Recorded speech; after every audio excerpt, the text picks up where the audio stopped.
Before I allow my panelists to introduce themselves, just a little precursor. I mean, in the last 20 years, we've seen technology in the travel industry have a greater impact than in the previous 100 years. No one can imagine traveling without access to Google Maps or making a holiday booking, having not already checked a guest review website or online travel agent. We have virtually everything at our fingertips. And with the help of technology, we can reach more people now than ever before. But these travelers are better informed and more tech savvy than many of their predecessors.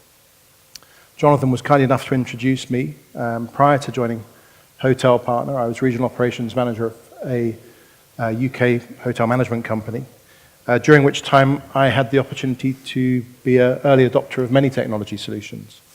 I'd like to welcome my esteemed panel here and perhaps allow them to introduce themselves and maybe answer the question as to what trends they're seeing from a consumer perspective and what they as a company are doing to address these trends. So, Robert. Thank you. Another Robert. Not Tim, as you probably see on the agenda, so I'm the late super sub. So I look after Rooms Apart Hotels, so we're a not so young, but very ambitious apart hotel group, operating nine sites. We've opened 2 this year. We have another 3 coming out of the ground in the UK and 2 a little bit further on that we haven't broken ground on just yet. We sit in that nice, cool, sweet spot between full service properties and serviced apartments. Lots to think about in terms of investments, innovations, and the big trends. We do a lot of head scratching as the operators, how to make the right decisions as a developer with new hotels coming out the ground right now. There's a lot to think about in terms of the infrastructure you need to put in place, building management systems, the heating, lighting, entertainment, information that you're going to provide and how you get it to the guest. And I suppose the other area that big topic that consumes a huge amount of time is the extension of the guest journey. Great to hear Nick mention people and that experience in the hotel when you got the guest to the hotel, but I guess we give a lot of thought now to how you extend that service experience before, during, and after. And there's obviously a lot of technology to navigate and glue together to make that work. Thank you. Francine. Hi, I'm Francine Haywood. I'm one of the co-founders of Guest Review. We've been going about 6 years now. And we started the company with one key aim. It was to help hoteliers listen to guests, learn from what they were saying, and then use those insights to basically increase their profitability and their revenues. We do that very much through collecting guest feedback, whether it's direct through online questionnaires or indirect through online reviews. And our client base ranges from small independent hotels right through to big groups, and we're across probably 30-odd countries now. I think the trend that I'm seeing, and it's probably not new, but it's something that's continuing to grow, is really about the change in the way that we trust. So if you go back, to the beginning of the 19th century, we trusted in small communities. That evolved through to the 30s and 40s, where we started to trust in brands. People moved to cities. But the brands have started to let us down in some cases. And so we've gone back to trusting each other in that small community. But because of technology, that community now is on a global basis. So I'm more likely to listen to what Frank tells me about a hotel than perhaps I am to listen to what the Hilton would tell me about the same hotel. It's a different way of trust. Thank you. Kaya. Hi, everyone. I am Kaya Larson here from Expedia, based in Seattle, so came all the way out. I've been working in the lodging space at Expedia for about 6 years, and prior to that in strategy and consulting roles in a couple of different industries. So definitely, I would say, comfortable with market research, consumer trends. What I wanted to highlight here is not something you probably are going to find particularly innovatory, is the mobile space, really the growth of mobile. And one way I think to convey that is actually share experience from my most recent trip. So I stopped on the way here to Iceland, and it was a combined business leisure trip. Do you say pleasure here? Yeah. It's kind of bleh. Okay. So About 60% of travelers now in a recent study Expedia did are doing business plus leisure trips, and that really is driving mobile usage further. Business travelers tend to be more tech savvy. Another example from this Iceland trip that I was on, anybody who's been to Iceland? Okay, you've been to the Blue Lagoon?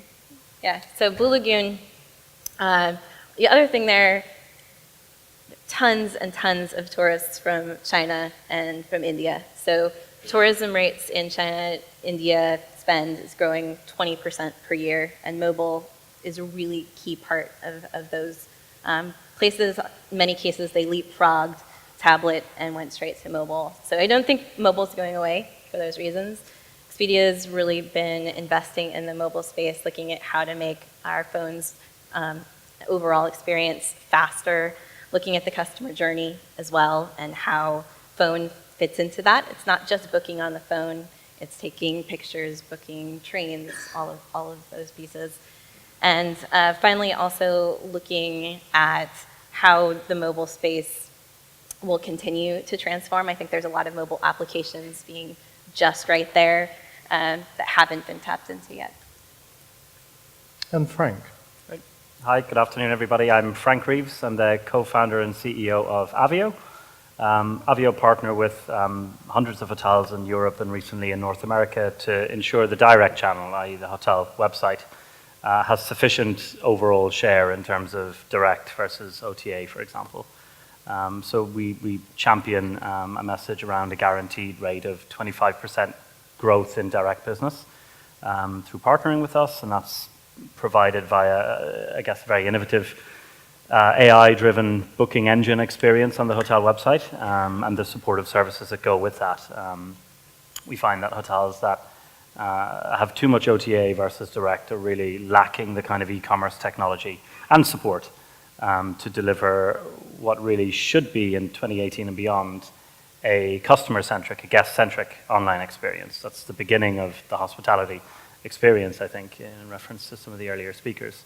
And that, for me, I think, has also been the biggest trend and the biggest change over the last number of years is how sites like Amazon and Expedia, and it's true in retail and across the web, entertainment, the shift from a sort of ubiquitous one-size-fits-all online experience to something that is truly personalized and tailored and oriented around the customer themselves. So it's how Netflix works intuitively, right? It's how Facebook works. It's not a one-size-fits-all solution anymore. And I think still the majority of hotels are trying to compete in a very complex online ecosystem with a website and a booking engine that sits behind a calendar and just shouting book direct at everybody, assuming that that's going to cut it in 2018 and beyond. I think the web has moved on, e-commerce and OTAs have moved on to something that is truly guest-centric. And yeah, that I think has been the big change and the big trend, and it's what consumers expect nowadays. Thank you, Frank. Kaya, can you touch on that same subject as regards to the biggest booking behavior change in the last 5 years? I mean, you touched on what Expedia are doing now, but... Sure, I think we're just at a tipping point with voice. I had a friend from Chicago call me up. Remember, I'm in Seattle. She was really sick, and she couldn't get out of bed. She's like, "Hi, I can't even get out of bed to turn off the lights." And I said, "Well, why don't you just, invest in smart technology?" And she called me up a week later. She smartified, I don't know what the verb is there, her entire apartment. So she had smart light switches for everything in her entire apartment. So I started picking her brain, with your Alexa, how much have you done with travel? And she had only been looking around in terms of search, how much does it cost to go to Mexico? But I really do see that on the horizon. If you track Mary Meeker, who's a big analyst within the venture community in Silicon Valley, her big report this year called out the fact that we're really at a tipping point in terms of voice technology. The accuracy of a lot of voice applications has finally gotten to the point where recognition is much more feasible than it used to be.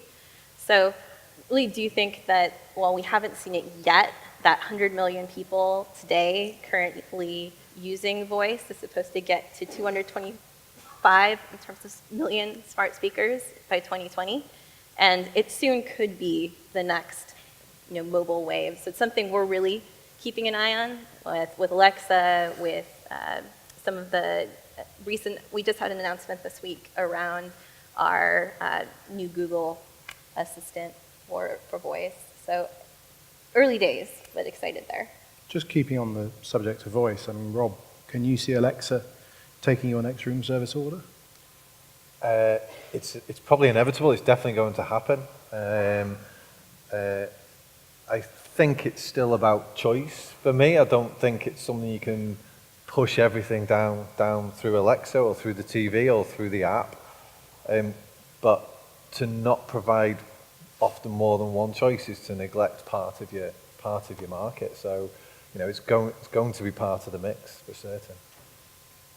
And when we spoke a little earlier about perhaps the use of chatbots, and Frank, what's your view on chatbots and how they can complement what we're doing in hospitality? So chat, I think, is a very interesting area. I think it's a bigger opportunity for the direct channel than voice today. And just on voice, Amazon, there's some data out there now in terms of what the top 10 sort of Amazon Alexa instructions are, and they're all still very, very basic.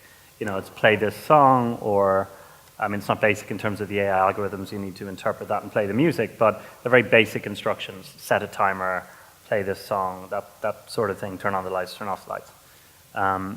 We've gone live this week, actually, with our second bookable chatbot on a hotel website to provide customers that are in that booking journey, and let's not forget, not all website visitors are in a booking journey, and they have very different intent as you look at the first visit all the way down through.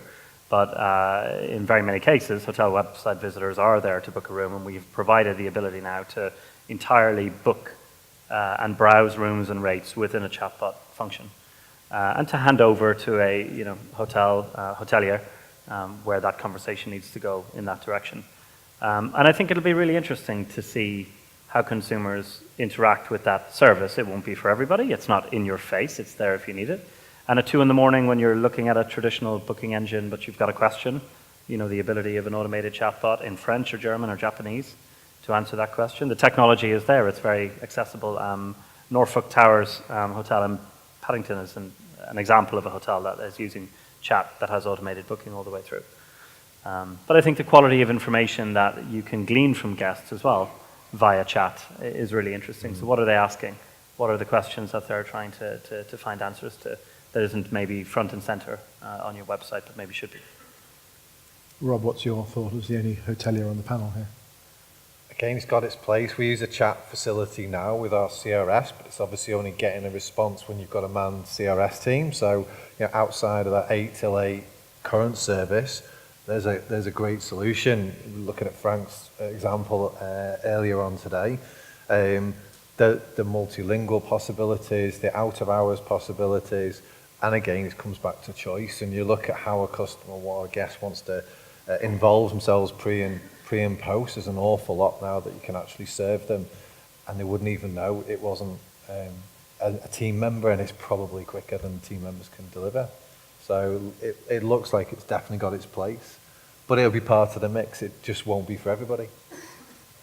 Francine, Melia have now joined Disney and Carnival in introducing wearable tech. Surely service and true hospitality can't be automated. I think wearable technology, what wearable technology is trying to achieve is to enhance the guest experience.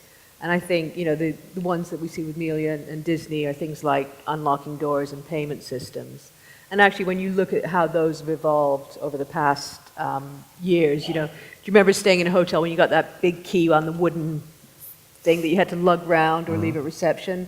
Now it's so much easier, isn't it? You've just got a plastic card. So the next kind of logical evolution is that you open with your phone or with a smartwatch or a bracelet or something like that. Same with payment.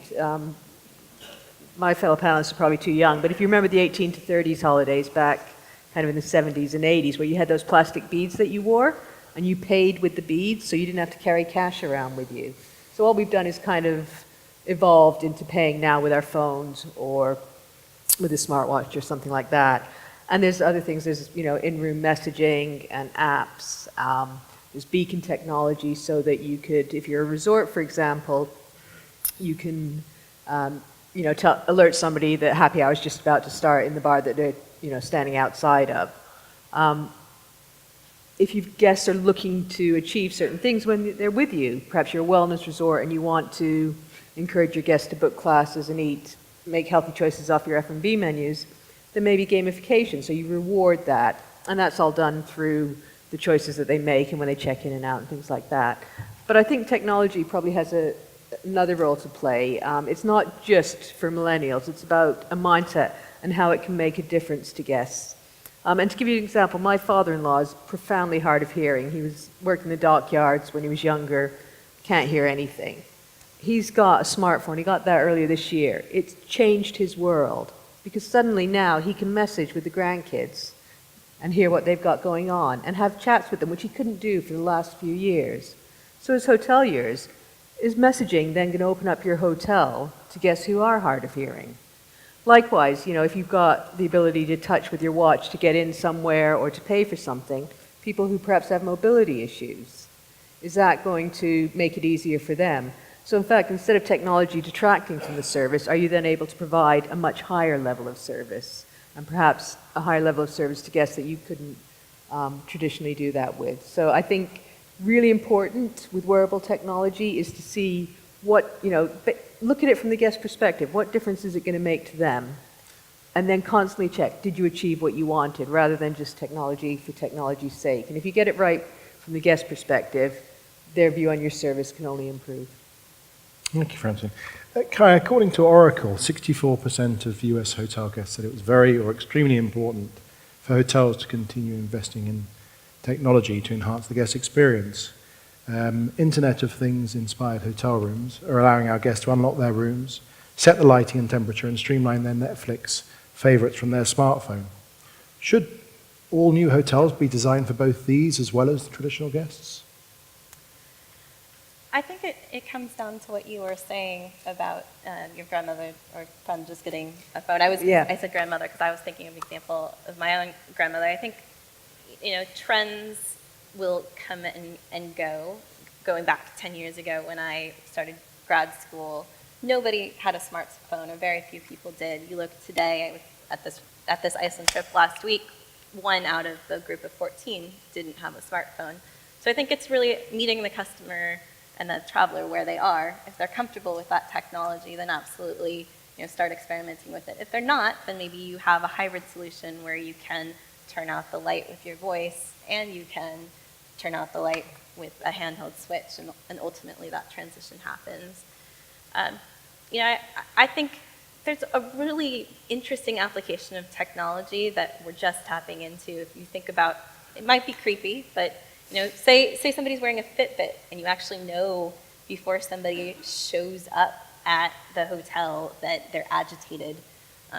Uber is actually experimenting today trying to identify somebody using a smartphone to identify if they've had a little too much and know that when they come into the vehicle. So I think that there is a role that we can play in using technology to identify what a traveler's state of mind is, state in a trip is, and bring that forward. It can be an enabler. Frank, what are your thoughts? Not as a hotel operator, but as somebody who travels quite a bit. I think hotels sometimes definitely try and get it wrong sometimes. You can give me a tablet device that belongs to the hotel that can stream to the TV, but if the Wi-Fi isn't strong enough in my particular part of the hotel, then it's going to be quite disappointing. I don't expect amazing technology at a hotel. I think a lot of people traveling today will have better technology at home than they will at hotels, and I think that will be expected in many cases. That said, I think there is a basic level of technology that is required. Wi-Fi is way up there. I personally always need an iron and an ironing board, or I'll phone down straight away. But I think as hotels look to kind of innovate and match the customer demands in terms of technology, again, the blend of the cost of distribution and the ratio of direct bookings versus third-party generally more expensive bookings is really key. I think it is absolutely doable that every hotel sees its own website as the single biggest channel and the lowest cost of acquiring guests. We have many clients that are there today, and I think it's attainable for every hotel. And yeah, investing that back in the guest experience, be it through technology or better training for your staff or better quality pillows or whatever it might be, better showers. But the investment should be in the guest, and technology is somewhere, but not everything. How is IoT going to know if I'm if I'm Robert Holland as a leisure guest or Robert Holland as a business guest? I can give you one example. This is what we're doing via our platform powering the hotel website, is understanding what that customer journey is online, right? So we see approximately 80% of website traffic, and to pick up on Serene's point from the previous session, understanding what's going on your website is absolutely critical. But 80% of website visitors across our client portfolio are first-time visitors. And what that means is we've never seen them on the hotel website before. And when we look at the intent of that type of website visitor, it is really, really low intent to actually make a booking there and then. Right? So these are not the people that are ready to book your hotel right here and now. So what we do in that case is try and understand who that customer is and give them something that engages them with the hotel brand. Point being, we're not trying to get them over the line to make a booking. I mean, some of them will, but that's not the purpose of the online interaction. The purpose of the interaction is to help them profile themselves. Go and, for example, if you visit a family page, then we know you're probably not a corporate user.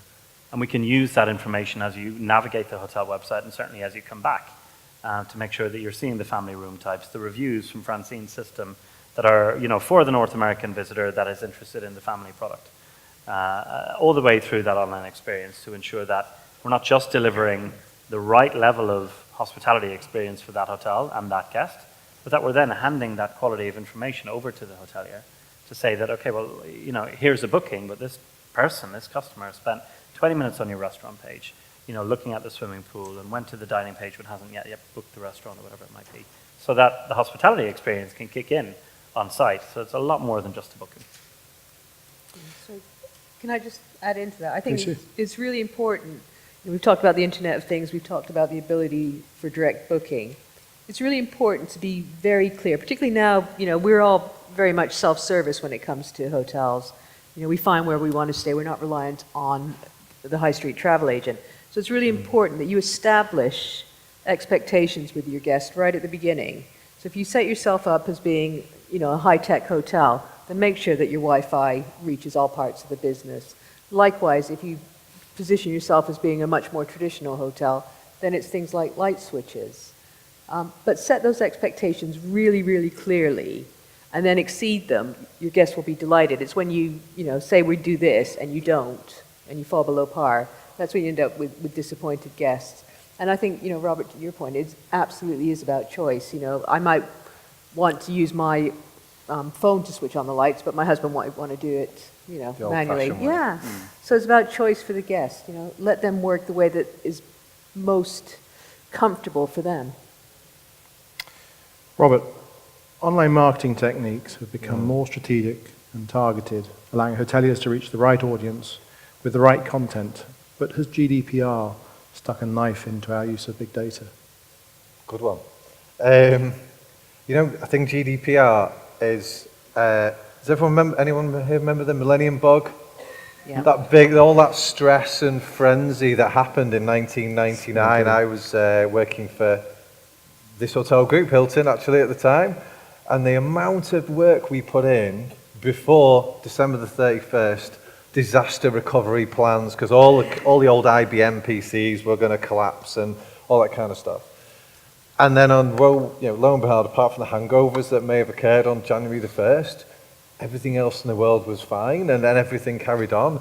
Strangely enough, I would compare GDPR a little bit to that. Now, I suppose that depends in the room whether you feel you were vulnerable to GDPR, whether you had a lot of mass dirty data, aged, bought-in emailing lists, or whether you had actually just a fairly straightforward database of people who'd used you and customers who liked what you did. We fairly comfortably sat in that category. We didn't have a lot of risk in it. We put one or two things, the right things in place. And and haven't felt the ripple effects afterwards. And I honestly, the chatter in the, I don't know how many of you listen to the radio, the chatter on the radio and the TV channels in those 2 weeks preceding GDPR to complete radio silence afterwards. So actually, I don't feel the fear of what we talked about in those months leading up whatsoever. I'm sure you're all getting as much junk that you always had into your own personal email boxes. Hopefully some of that is useful to you. I'm pretty confident that what we do is to find the right level.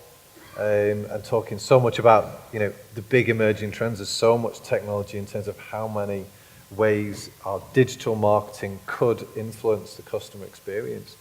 There's a huge amount to learn about using that data properly, which is a lot of what Frank talks about in terms of learning. We've got, and it's been said many times, hotels have got lots of amazing data, but have no idea how to do with it. And I suppose that's where we are as a brand, really evolving quickly to communicate better. So shouldn't be anything to fear about unless you were doing the wrong things in the first place. I mean, did a company like Expedia shiver in their boots, as it were?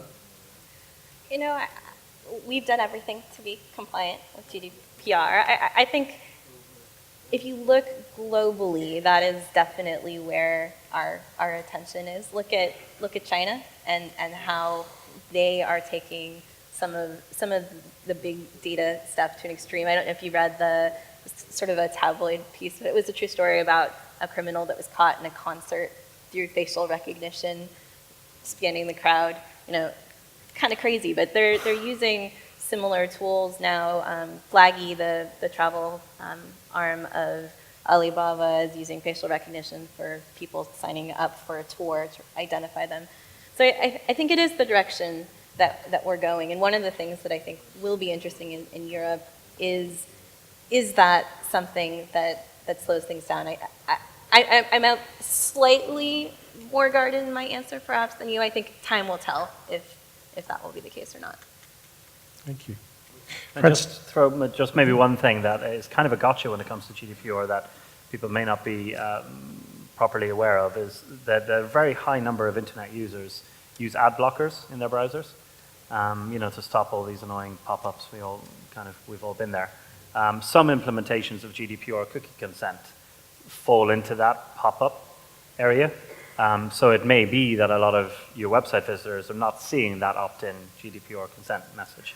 So it's one of those things that you can quite easily check by just, you can get the data online around how many people are using ad blockers and install them yourself and see whether the GDPR consent forms actually work. Because if they don't, then from a digital and an analytics perspective, you're maybe not seeing the quality of data that you should be seeing. So it's just a very simple check. Thank you. Francine, talking about disruption, what didn't disrupt in the last few years that you expected to? So I think with disruption, I'm not sure that I expected anything to be a major disruption, particularly in the hospitality tech space. I think what we're seeing is that evolutions of things. So earlier we were talking, for example, about 3D TVs and curved TVs, and they were set to be the next big thing to enhance viewing experience. And maybe they haven't been adopted in the way that the manufacturers thought.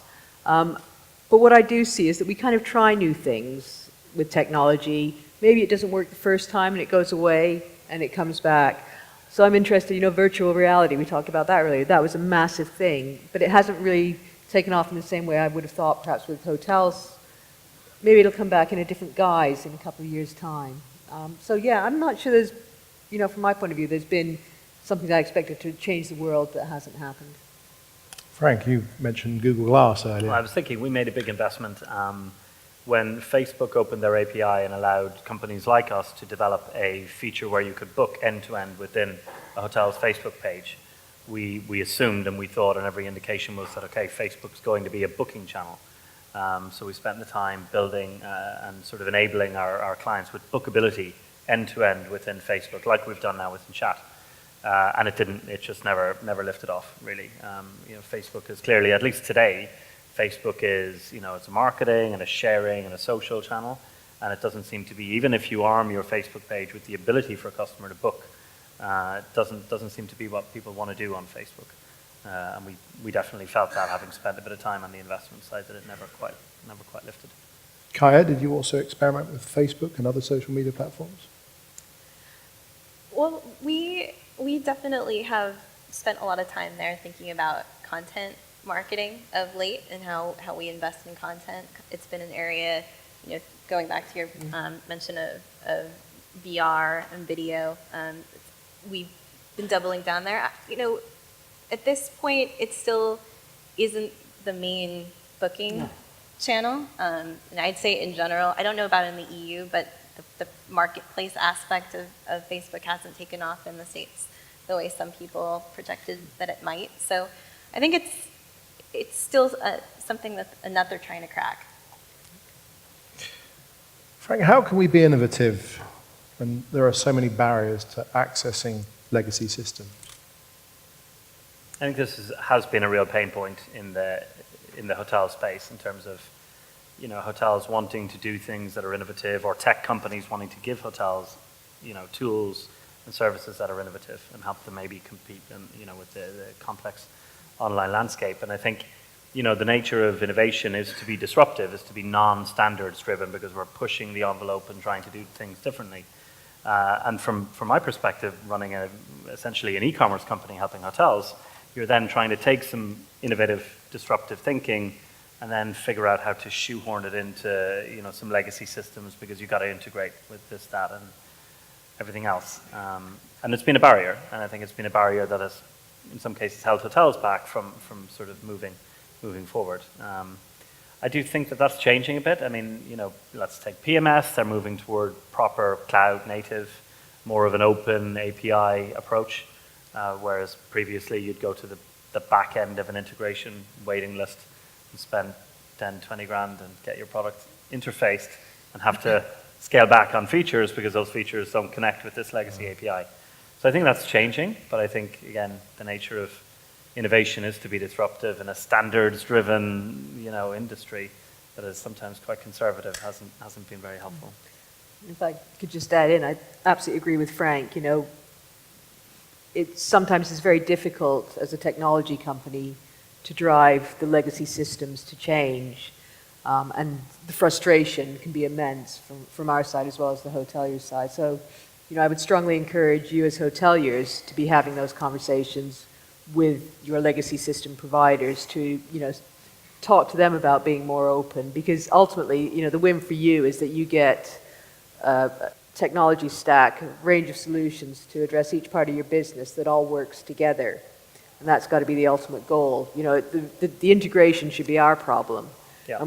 But we all want to work together to make it happen. And sometimes that mindset's missing for some of the legacy. Some of the new emerging players, particularly in the PMS space, they can't do enough to work and be open to give their clients, choice. And that's a fantastic place to be in. Piggybacking on that, I think it's really important to be aware that experimentation doesn't necessarily have to be a huge technological change. When we first looked at vacation rentals at Expedia, we had a banner and we saw people would click on it.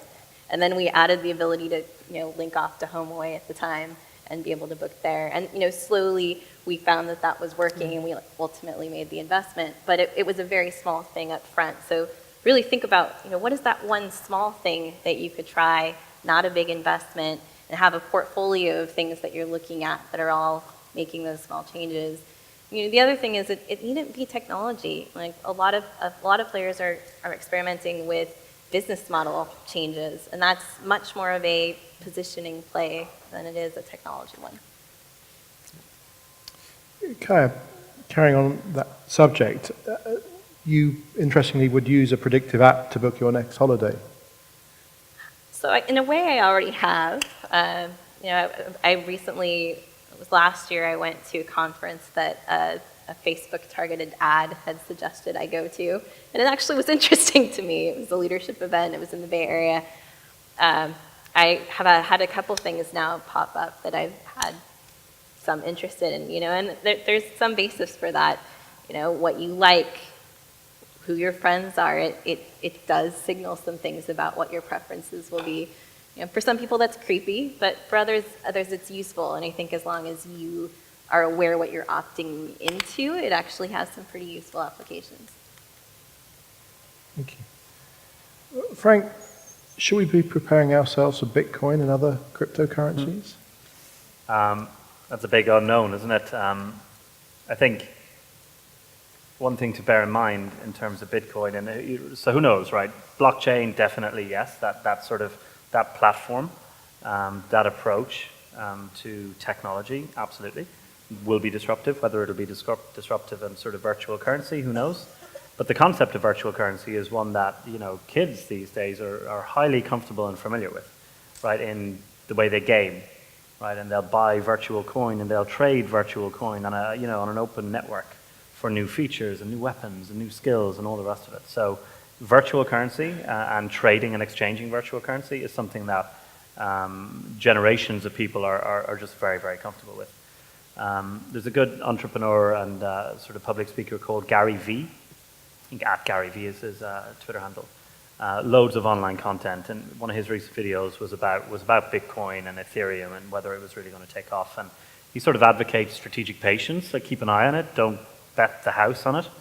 But he closed this particular topic by saying that if you really understand blockchain, you've got to realize how profoundly uncomfortable the US government, the Russian government, the Chinese government are with this level of disruption, this decentralization of currency, into this sort of, open architecture platform. So if you think the governments are going to just sit back and let blockchain, and particularly Bitcoin, take over in terms of currency, you've sort of misunderstood how disruptive it is. So that was an interesting take on it. I've played with CryptoKitties. I did it for a while. I stopped. I think looking at examples in the real world where cryptocurrency has emerged is what stands out to me. So we were talking earlier about how Venezuela, actually, people are paying for passports in cryptocurrency, because if you're not aware, their inflation rate is totally through the roof. And that, to me, is solving a real pain point, because by the time you submit your application to the time you pay, what your fee would have been maybe has grown 100-fold. Probably more than that. I'm not sure what the rate is at this point. So I agree with you, though. I think it is an interesting area, and one to keep a very close eye on from not just a business perspective, but a geopolitical one. Yeah, but I think as well, to Francine's point earlier, I think hoteliers should be careful on the level of expectation they set online, right? So we have various payment gateways from PayPal to SagePay, and Bitcoin is technically supported online. Not that there's a lot of demand for paying in Bitcoin right now, but if you do throw that out there in terms of supporting that online, probably good to realize that you're setting an expectation that I can also check out with Bitcoin or Apple Pay or Google Wallet or whatever that is. So I think whatever you're doing, try and align the guest experience, which starts online and then obviously follows through to the hotel, and make sure that you're consistent there. Union Pay for the Asian and the Chinese market, great to offer online, but if you don't offer it in the hotel, you're going to actually end up in a negative scenario, I would imagine, in terms of a frustrated guest. Let's ask the audience, are there any trends that you're seeing as consumers or as hoteliers that you feel we ought to address?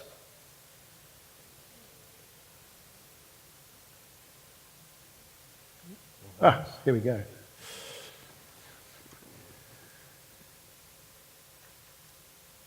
Here's a question. We never imagined the smartphone 10 years ago. What tech will be with us in 10 years that we don't imagine now? Frank. It fascinates me that they're developing cars today that we won't see for another 7 to 10 years, but where else are we seeing that development? I mean, certainly the car space, I think that the US regulators have had to start thinking about redefining what constitutes a car, because the Detroit Auto Show, the last one, cars are showing up that have no mirrors, that have no brake pedal and handbrake and all the rest of it. The car of today in certain markets, but certainly the car of the future, isn't one you drive. You ride in the car, and it's an entertainment console. The whole front is going to be more geared around entertainment.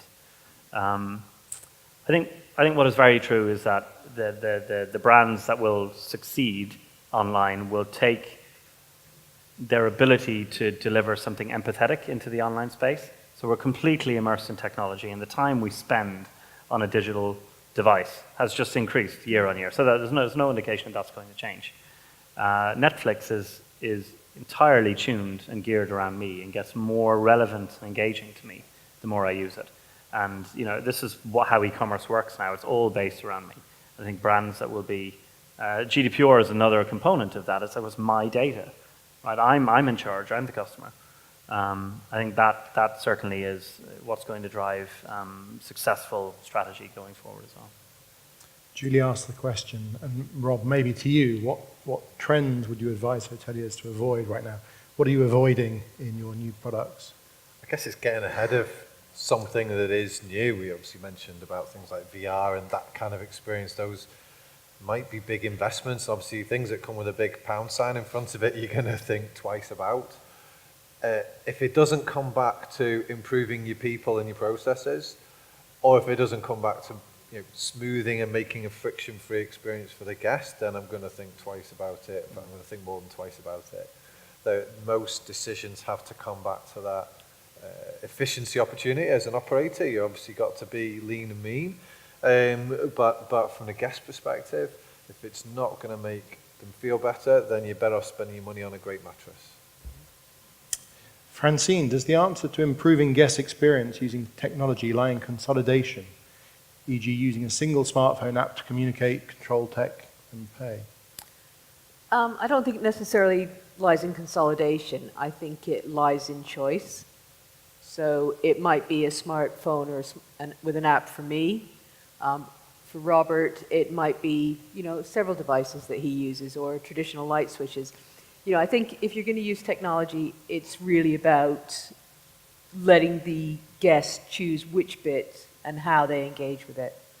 I think that's where the satisfaction will come from. Back to choice. Back to choice, absolutely. Yeah, absolutely. Back to choice. And a final question, Frank, how is that AI technology transforming your business? Are you excited about it, worried about it, and what are you doing about it? So we in October of last year, we launched our AI booking engine, which again is entirely driven around the customer experience and takes a hotel website from being this one-size-fits-all to something that's driven by AI and machine learning and the network effect to give this North American visitor the ideal first impression of your hotel website. So we don't really think that a booking engine should talk about how good a shower is after a long-haul flight. But if we take the fact that 80% of your traffic is probably first-time visitors that know nothing about your hotel, have no reason to trust you, what we're trying to do there is use AI to engage that particular visitor such that they'll come back and they'll spend a bit more time on the direct channel. What Google are doing in travel, in a B2C way in travel, is going to be hugely disruptive. Google have more data than any other brand in terms of their ability to influence travel. They have rates from multiple channels for every hotel product as well as every airline product. They have your Gmail history, they have your search history, they have your YouTube history. They have Google Pay, they have your entire profile. So I think the biggest disruptor in the short term is going to be Google actually delivering some AI-driven B2C travel tools to customers, which again I think gives hotels a good opportunity to connect directly through Google to the customer. But the challenge is not being part of that just allows somebody else to connect on your behalf, which is a threat, I think. Thank you. A final soundbite from each of you. What can we expect next? Rob? There's definitely going to be more toys in the hotel room for sure. It's how we control that. Still provide that choice. So whether it's the TV, whether it's Alexa, I think everyone's used to having a remote control. So at the moment, I'm still varying on the remote control will not leave our hands, and that will be part of the interaction. So that's where I'm going to keep looking. Francine? I think whether it's new technology that you introduce, whether it's better mattresses, whatever you're changing, constantly look at how that's impacting the guest experience. What do the guests think about it? And then look at how you can improve. So it's almost like a continuous circle. We did this, what difference did it make? Okay, now we do this, what difference does it make? So always be evaluating the changes that you're making in your business against what your guests think. That would be my takeaway. Thank you. Adding to that, keep learning, keep experimenting. As I said earlier, and expect that.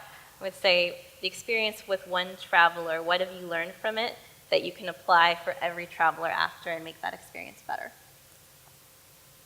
And Frank? And I would say try and evolve the notion of your website from the concept of a one-size-fits-all to really studying. I mean, you can log into Google today and move from just thinking about website visitors and conversion rate to bookers to, no, okay, I've got, 1,000 North American people on my website, and how can I use technology to be more engaging for them?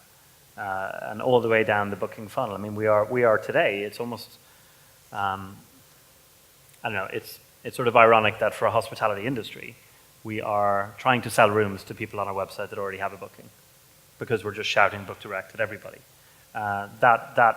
We've gone beyond that in terms of how e-commerce works now. That is incredibly frustrating in terms of an online experience. Seeing pop-ups that ask who we are when we made a booking 2 days ago. So I think understanding that there is technology that can very easily move your website into this sort of guest-oriented user experience. But again, thinking of website visitors as real people that have specific things on their customer journey that we know about and we have technology to deliver, versus just website visitors and booking engine conversion rate. That was the old paradigm, and we've moved on. Thank you. Well, would you please join me in thanking my panelists? Thank you very much.